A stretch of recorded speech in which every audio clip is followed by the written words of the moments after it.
Hi everybody, welcome back to Have a Great Gig. This is Andy Keithley, and today we're going to be talking about the concept of the audience hears what the audience sees. I heard somebody say this at a bluegrass festival a long time ago, many years ago, and it just kind of stuck with me, and I realized the truth of it. And basically, in a live setting, people respond more to what they see than strictly what they hear. So I'm not saying that you shouldn't sound as good as possible. You definitely want to put a lot of effort into learning your songs and getting a great mix in the PA, rehearsing as much as you can, getting your sections and beginnings and endings stand out the most. So that's all true, but put equally as much effort into the look of your stage, your setup, players' outfits, lighting, signage, those kinds of things. So what it used to be like, I've seen many bands perform dressed like they are at rehearsal. They're wearing shorts, tennis shoes, baseball caps, or even worse, some of the band is dressed down like that. One guy's got shorts on, and the other guy has got sneakers on, and then a couple of the guys have boots and jeans and button shirts, and they're actually dressed properly for the gig. It's just kind of cluttering to the eye, and your average audience member is going to dwell on that more than what the sound is like. Another problem is when the stage is kind of cluttered, poorly or unevenly lit. You have guitars leaning on an amp or something and not on a stand. And it doesn't matter how good you sound. I mean, you could really be like nailing changes and singing harmonies are just perfect and locked in. And you're still going to leave your average audience member pretty underwhelmed. And it's just simply a waste of potential. It's an easy fix to look like a cohesive group. And that's what I mean when I say people hear what they see. So first, everyone in the band should be dressed as if every player is from the same decade of fashion.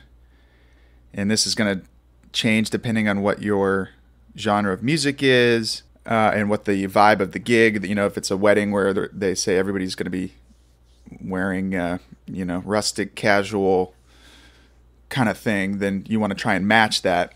Weddings can be potentially formal with suits or even tuxes.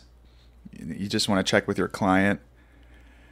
Or what I like to call elevated casual, which is kind of what my country and bluegrass bands usually wear. It's Western attire, cowboy hats, try and fit in with the venue and the guests.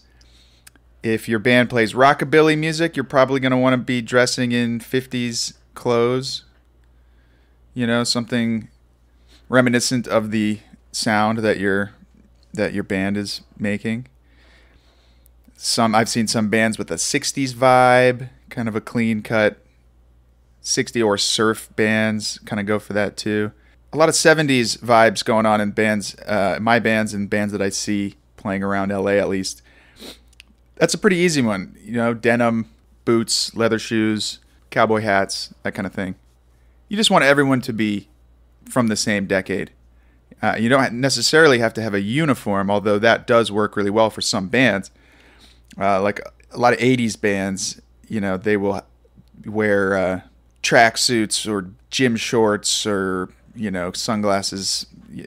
And everybody's that can be a uniform situation. But for the most part, you don't necessarily need to have everybody trying to look identical. You just want everyone to look like they got off the same bus. Same goes for footwear. Everyone should have similar shoes on, whether that's boots, leather shoes. Maybe if you're in the 80s band, maybe everyone's got tennis shoes on. Some bluegrass bands actually do well with a uniform look. Everybody's got the exact same color suit, If you don't know what the vibe of the gig is, just ask your client and just try and get a sense of what the guests are going to be dressed like. And usually they're happy to tell you. It's a good question to ask. if it's a wedding, if it's a black tie wedding, the band should be in suits. If it's a rustic outdoor wedding and the guests are sort of instructed to wear rustic casual attire, then the band should follow that. What you don't want is one guy in light denim and another guy in a black formal suit and another guy in a t-shirt. So I think you get the idea with that. Now, lighting. A lot of bands do not consider lighting. And, a lot of times you're, especially at a wedding reception or something, you can be outside. There's plenty of light until the sun goes down, and then nobody can see the band. So it's a pretty inexpensive fix for this. I use little LED uplights, little small, 3 or 4 inches wide. Very inexpensive. You buy them online, and they just plug in, and just set them on the ground and angle them up toward each player. And you can set different colors. You can have them fading in and out of colors. And some of the models, I think you can actually have them matching the music to a certain extent. So you can mess around with that. But it really does change the whole atmosphere of what the band looks like. And again, that's what people are noticing first and foremost. It also really looks great in pictures and videos. Whether there's a photographer taking pictures, they're going to appreciate having some light on the band. Nowadays, at weddings and at corporate events, people are taking pictures of the band, taking videos of the band. You want them to first of all, want to do that. If the band doesn't look that great, they're probably not going to be reaching for their phone to take a picture or something like that. But if you look great and the stage looks great, not only are they going to want to take pictures and videos, but they're going to be more inclined to share and post those pictures and videos, which is what you want.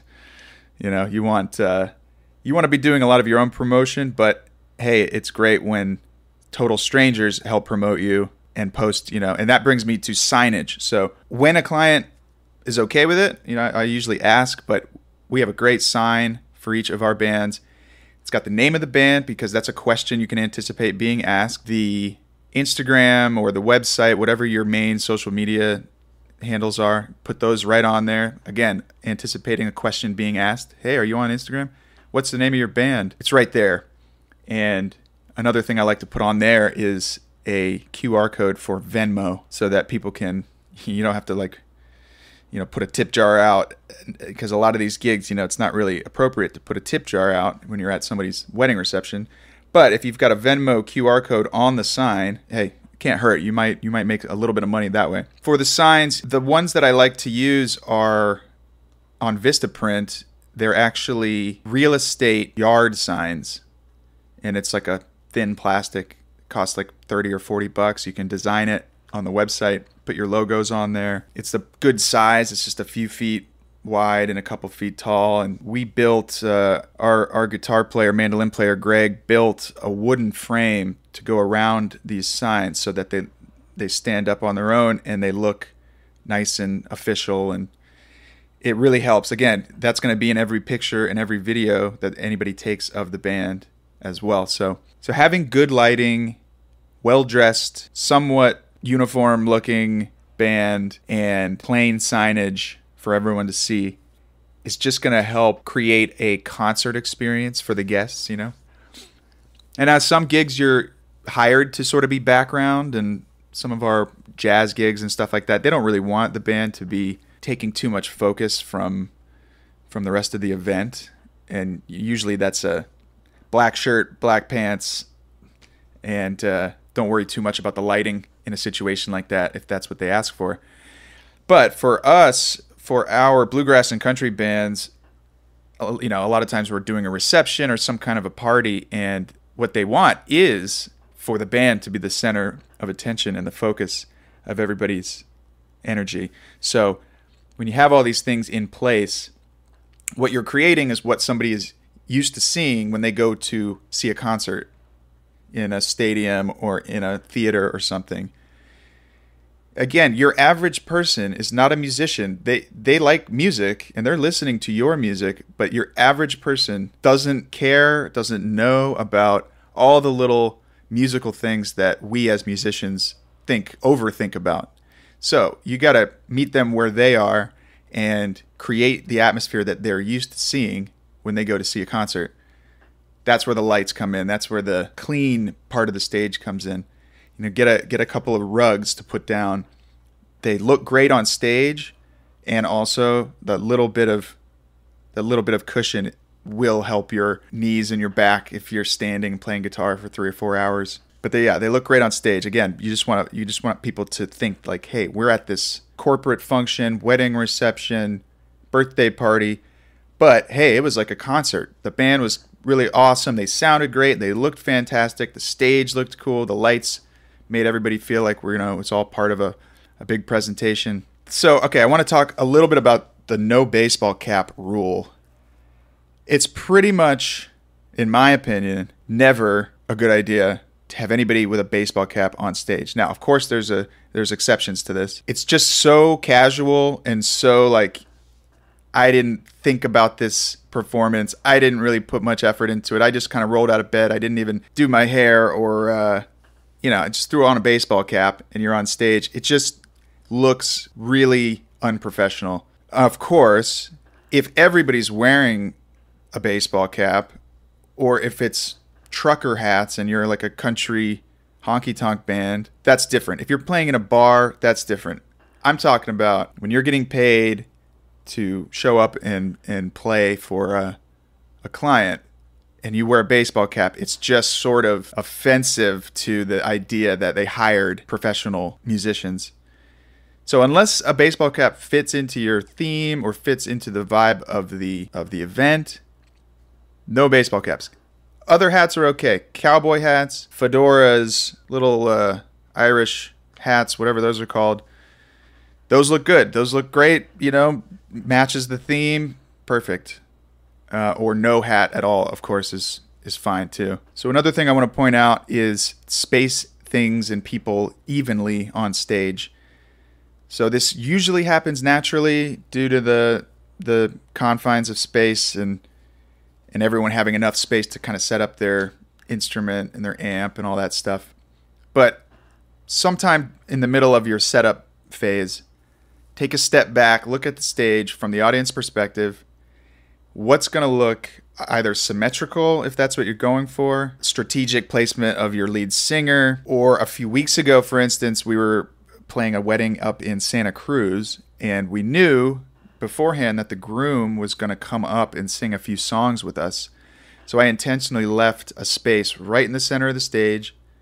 I had a wireless mic checked and ready to go so that at that moment when he came up, he wasn't coming up and standing behind the guitar player or behind the bass or something. He was front and center for everyone to see, and we spaced everybody out accordingly around that center stage area. So I mentioned a tip jar a little bit earlier.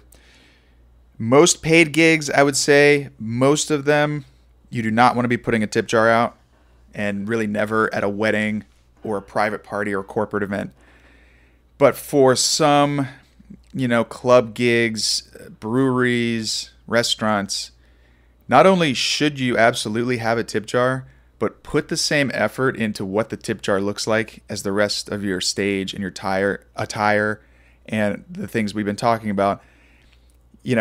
I've done the thing where we're at a bar and nobody's got a tip jar, so we start digging around asking for something, and they pour out a pitcher of beer and sort of say, yeah, you can use this empty beer pitcher. That's better than nothing, and it even has some kind of charm in a situation like that. But what I'm saying is, make yourself a nice tip jar. Now, that could match the vibe of your band. If your band is like a vintage style of music, maybe you want to use an old suitcase. I just bought like a clear plastic jar for storing, snacks or whatever. And inside of that plastic jar, I taped a string of battery-powered string lights, kind of like Christmas lights almost. So when I set the tip jar down, and I have a little table, a little foldable, collapsible table that I set it on, turn that thing on, it's lit up from inside. You can't miss it. You want to draw attention to your tip jar. Tip jar is another good place to put your signage. Put your Venmo QR code on there. Put your name of your band. Don't be shy about it. Some gigs you can make more in the tip jar than you did from the bar or whatever it is. So yeah, that's the tip jar gets the same amount of attention and preparation as everything else on stage and what it looks like. Keep in mind, people like tipping the band. Indulge those people. They love it.